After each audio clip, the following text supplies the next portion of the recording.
मही सर्वं मम देव दे। मेरे सतगुरु आप हो, सब संतन के सरताज। शरण पड़े की राखिया, प्रभु जी तुम ही लाज। शरण पड़े की राखिया, प्रभु जी तुम ही लाज।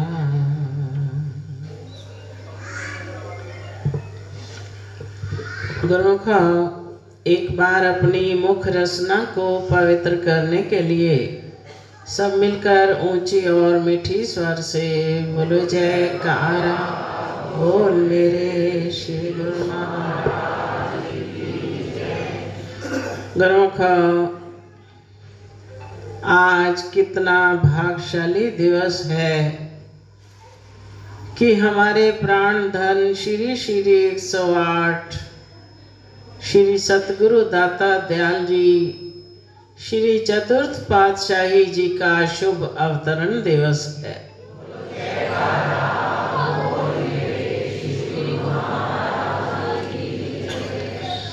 दिवस सुहाना, घड़ी सुहानी, भागों से आज आई है।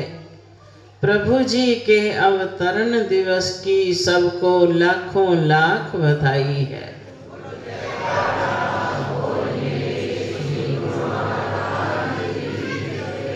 लेकर के पैगाम मधुर से धराधाम पर आते हैं, अपनी प्यारी रूहों को भक्ति के रंग में रंग जाते हैं।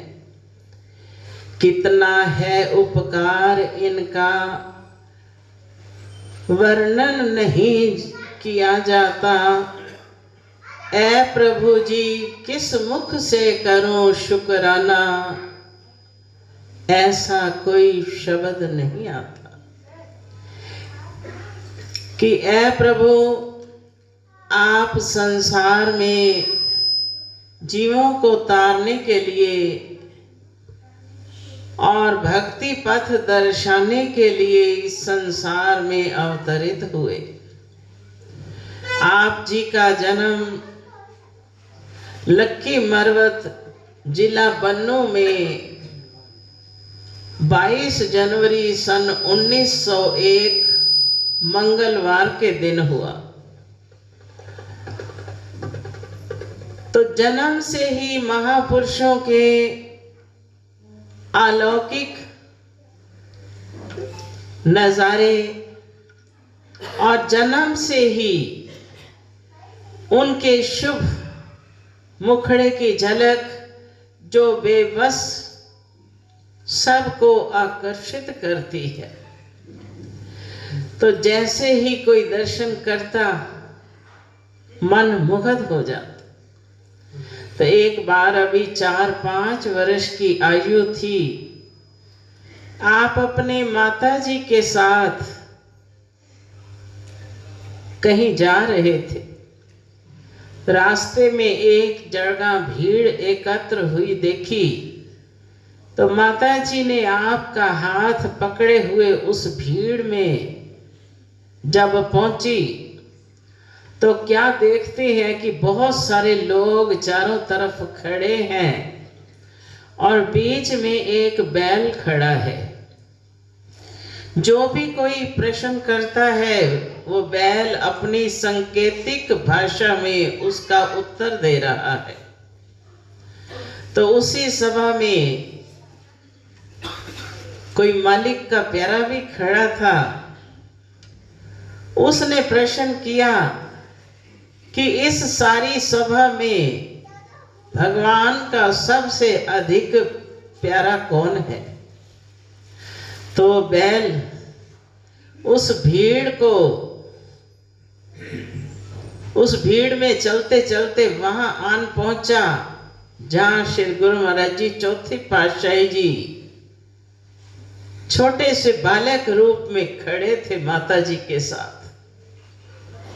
आकर नतमस्तक हो गया और अपनी सांकेतिक भाषा में उसने दर्शाया कि ये भगवान के प्यारे नहीं, ये स्वयं भगवान हैं जो इस धराधाम पर अवतरित हुए।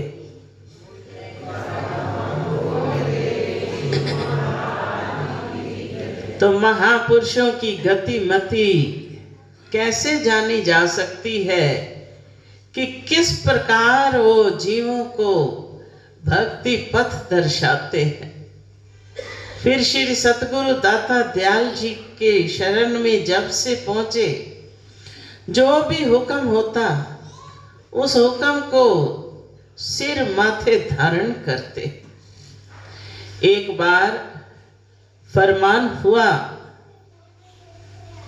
श्री द्वितीय पातशाही महाराज जी ने किसी कार्य से गुना भेजा, तो सरकारी काम था जिसके करने में भी समय लगना था। अभी वहां पहुंचे ही इतने पीछे से संदेश भेजा कि शीघ्र अतिशीघ्र वापस लौट आओ। अब आज्ञा को इस प्रकार मुख रखते थे कि भजन ध्यान भी ना जाने कितने कितने घंटे समाधिस्थ हो जाना, इतना सिमरन करना कि भक्तों से नाम की बाजियां लगाया करते थे। तो जैसे ही संदेश मिला, बड़ी शीघ्रता से रेलवे की पटड़ी के साथ साथ तेजी से चलने लगे कि शीघ्र अतिशीघ्र कार्य करके वापस लौटे। तो जैसे रेल की पटड़ी के साथ साथ जा रहे थे, एक जगह पर गर्म राख पड़ी थी जिसके नीचे अंगारे थे, उस पर चरण आया, चरण पर जख्म हो गए, लेकिन रुके नहीं। उसी घड़ी कपड़ा निकाला, अपने थैले में से पट्टी बांधी और शीघ्रता से चलने लगे। कार्य करते ही बड़ी शीघ्रता से वापस लौटकर ट्रेन में बैठे और अशोकनगर पहुंच गए। अशोकनगर भी सबने बहुत कहा कि महाराज जी आप पहले चरण का इलाज करवा लो, फिर जाना श्री आनंद।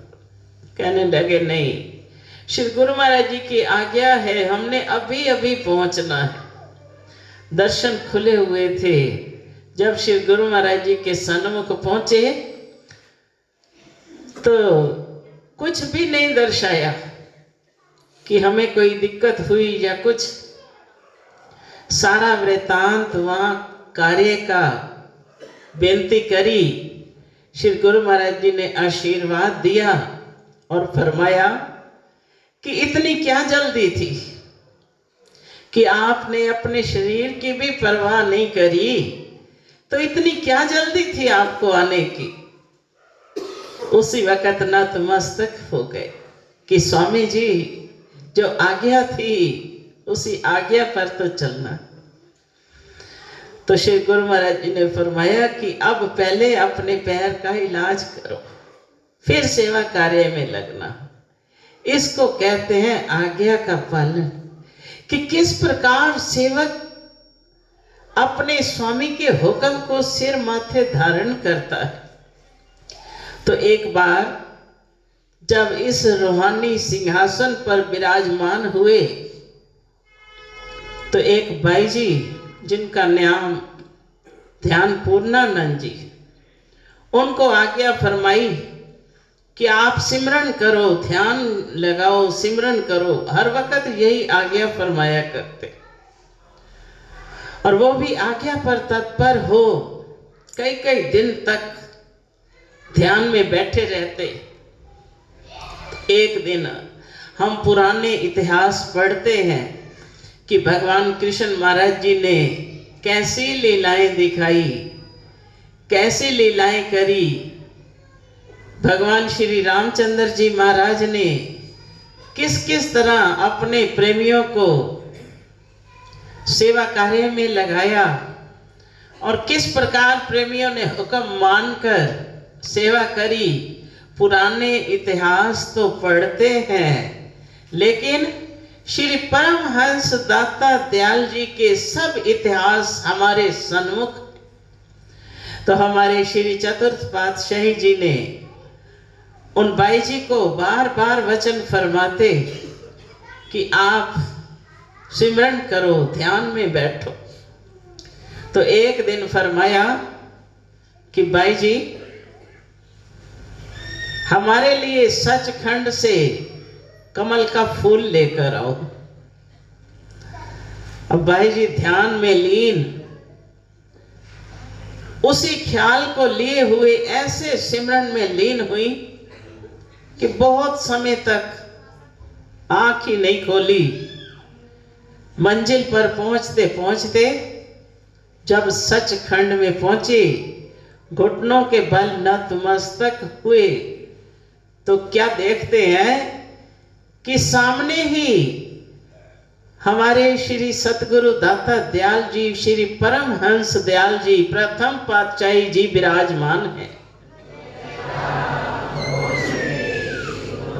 और अपने आप को कमल के फूल के ऊपर पाया।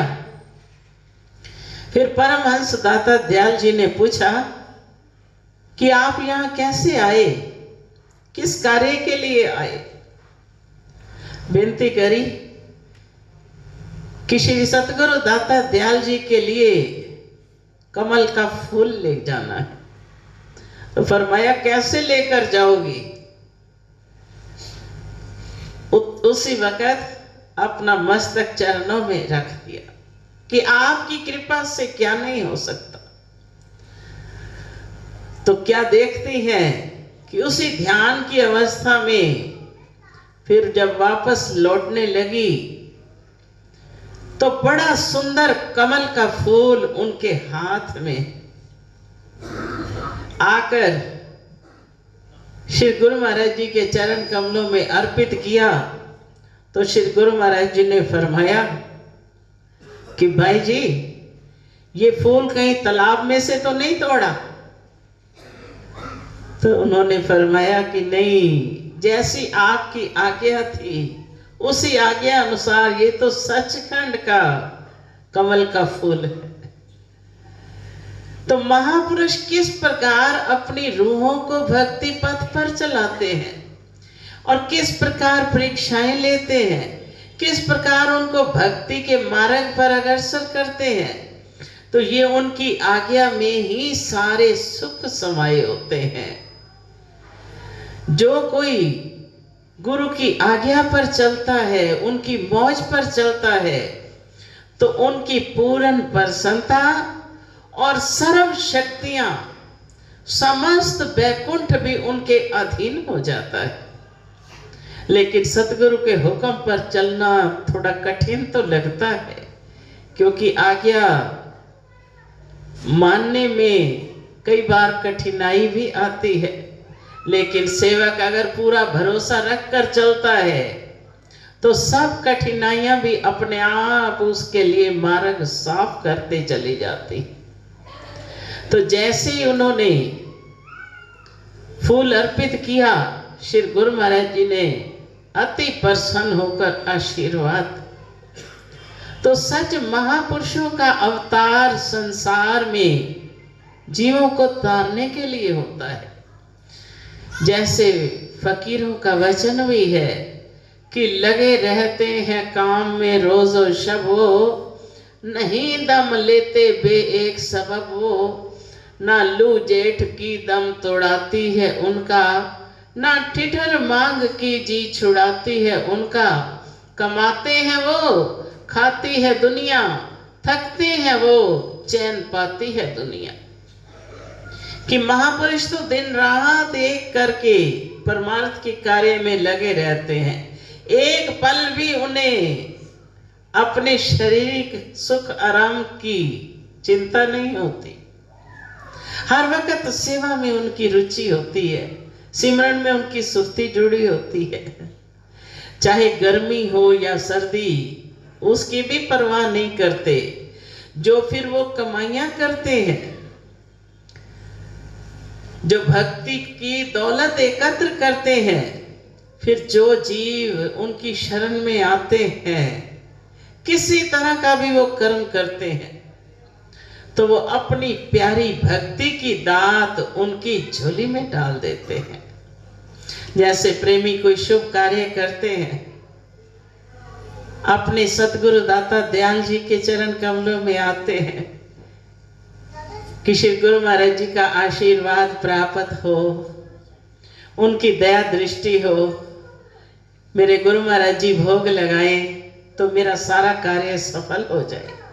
जैसे हम घर में भोजन बनाते हैं तो थाली में परोस कर भोग लगवाते हैं, तो जितना भी भोजन बना होता है वो सारे का सारा पवित्र हो जाता है। तो ऐसे ही तन से, मन से, धन से जो भी कर्म हम करते हैं परमार्थ के लिए, वो सब कुछ हमारा सफल हो जाता है। तीन ही वस्तुएं हैं, तन, मन और धन। तन पवित्र सेवा किए, धन पवित्र कर दान, मन पवित्र हरि भजन से त्रैविध हो कल्याण। तीन ही वस्तुएं हैं इंसान के पास, तो तीनों तरह से कैसे कल्याण होता है? तन को सेवा में लगा दो, मन को भजन में लगा दो, धन को परमार्थ पर खर्च कर दो, तो तीनों तरह से ही सेवक का कल्याण है। तो जितनी भी इनकी रचना है परमार्थ के लिए, वो हमारे कल्याण के लिए है, हमारी आत्मा की भलाई के लिए है।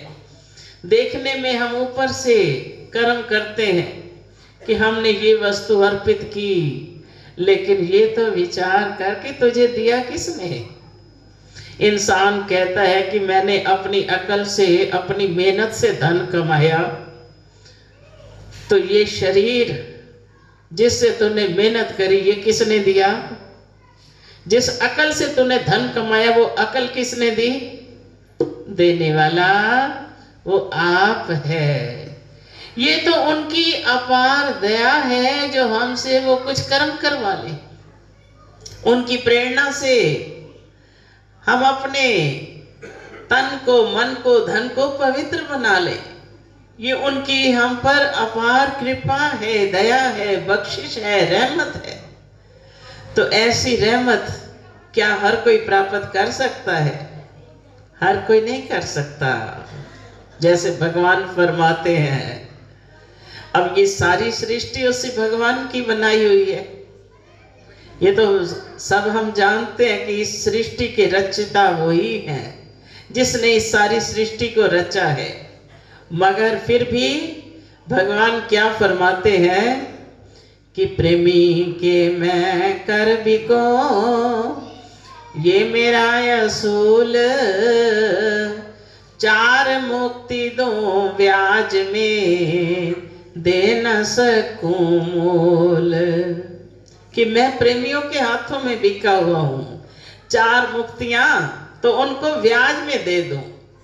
अगर प्रेमियों का दर्जा विशेष ना होता तो ऐसे भी तो फरमा सकते थे कि सारी दुनिया के हाथों बिका हूं। वो प्रेमियों के हाथों में बिके। प्रेमी जहां याद करते हैं, पुकारते हैं, बुलाते हैं, उनको वहीं जाना पड़ता है।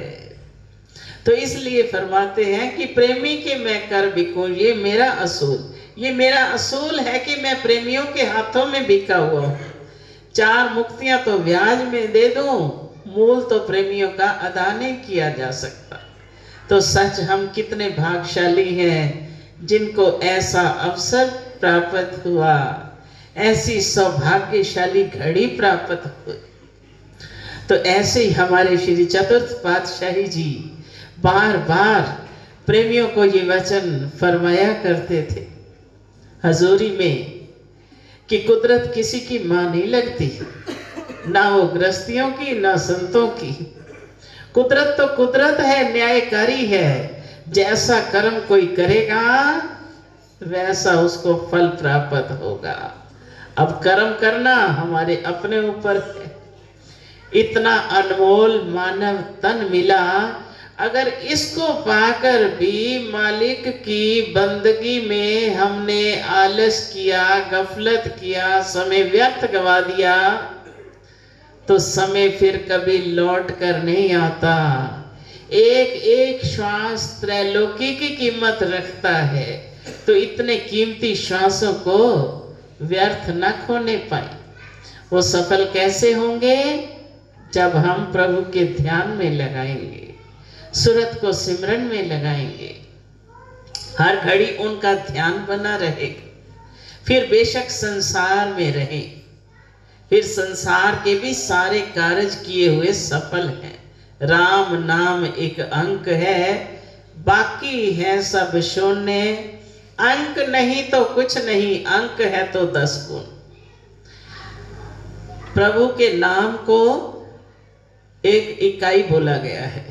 जैसे एक किसी कागज पर लिख दो, आगे 0 लगा दो, तो क्या बन जाएंगे? 10 हो जाएंगे। एक 0 और लगा देंगे 100, एक 0 और लग जाएगी 1000। जितनी 0 लगती चली जाएंगी, उसकी 10 गुना कीमत बढ़ती चली जाएगी। अगर वो एक आगे से हटा दें, 0 लिखते जाएं, चाहे 10 0 इकट्ठी कर लें, तो क्या कहेंगे? ये शून्य है, 0 है। तो इकाई के साथ 0 की कितनी कीमत पड़ गई? ऐसे ही प्रभु की भक्ति एक इकाई के समान है। प्रभु की भक्ति अगर हम साथ साथ करते हैं, तो हमारे सारे संसार के कार्य बेशक शून्य हैं, लेकिन उनकी भी कीमत पड़ जाती है, क्योंकि प्रेमी जन जो भी कार्य करते हैं, उस हर कार्य में प्रभु को शामिल करते हैं कि ये मेरे गुरु महाराज जी का लंगर है, ये मेरे गुरु महाराज जी का पीताम्बर है, ये मेरे गुरु महाराज जी का प्रसाद है। तो वो सारे कार्य जो है हमारे सफल हैं। तो इसलिए कहते हैं कि राम नाम एक अंक है, बाकी है सब शून्य। प्रभु का नाम इकाई है, बाकी सब 0 है। लेकिन उन 0 की कीमत कितनी बढ़ती चली जाती है? अंक नहीं तो कुछ नहीं, अंक है तो 10 गुण। अगर अंक नहीं तो कोई कीमत नहीं, अंक है तो 10 गुना कीमत बढ़ जाती है। तो इसलिए महापुरुष भी हमें दिन रात यही उपदेश देते हैं, यही सच्चा ज्ञान देते हैं कि प्रेमियों, संसार में रहो, राजा जनक की तरह राज करो, लेकिन खाओ पियो, खुशियां मनाओ, बात न भूलो एक, आरती पूजा सेवा सिमरन नित करो, चाहे बाधा पड़े अनेक। महापुरुष फरमाते हैं कि अपने जीवन को खाओ पियो, खुशियां मनाओ, उसमें संतों का कोई दखल नहीं। लेकिन एक बात कभी भूलने ना पाओ कि जो हमें हुक्म है अपने सतगुरु दाता दयाल जी का, उस हुक्म पर चलते जाएंगे तो हमारा ये जीवन भी सफल होगा, परलोक भी सुहेला होगा, सतगुरु की प्रसन्नता होगी और हमारा जीवन सफल हो जाएगा। बोलो जयकार।